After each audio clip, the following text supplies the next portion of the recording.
Hello friends, இன்றைக்கு இந்த வீடியோவில் கேஸ் சிலிண்டர் உள்ளவர்களுக்கு இதை செய்யாவிட்டால் உடனடியாக சிலிண்டரானது ரத்து செய்யப்படும் அப்படின்னு சொல்லியிருக்காங்க. அதை பற்றி தான் இந்த வீடியோவில் பார்க்கிறோம். கேஸ் சிலிண்டர் நுகர்வோருக்கு மத்திய பெட்ரோலிய அமைச்சகம் ஒரு அதிர்ச்சியூட்டும் முடிவை எடுத்துள்ளது. வீட்டில் எரிவாயு சிலிண்டர்களை பயன்படுத்துபவர்களுக்கு ஒரு புதிய நிபந்தனையை கொண்டு வந்துள்ளது. மானிய விலையில் சிலிண்டர்களை பெறுபவர்கள் உடனடியாக ஆதார் அடிப்படையிலான பயோமெட்ரிக் இகேஒய்சியை முடிக்க வேண்டும். அப்போதுதான் மத்திய அரசின் சிலிண்டருக்கான மானிய தொகை அவர்களின் கணக்கில் டெபாசிட் செய்யப்படும்.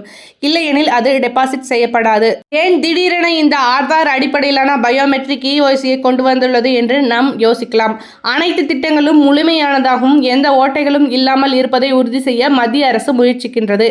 ஏனென்றால் மாநில அரசுகள் அந்த திட்டங்களை இணைக்கின்றன. எனவே எங்கும் ஊழல் அல்லது முறைகேடுகள் இருக்கக்கூடாது என்றும் தகுதியற்றவர்கள் எந்த சூழ்நிலையும் திட்டங்களின் பயன்களை பெறக்கூடாது என்றும் மையம் நம்புகிறது.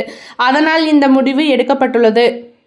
நாடு முழுவதும் 30 கோடிக்கும் மேற்பட்ட எல்பிஜி இணைப்புகள் உள்ளன. இவர்களில் 10 கோடி பேர் PMUY திட்டத்தின் கீழ் மானிய விலையில் எரிவாயு சிலிண்டர்களை பெறுகின்றனர்.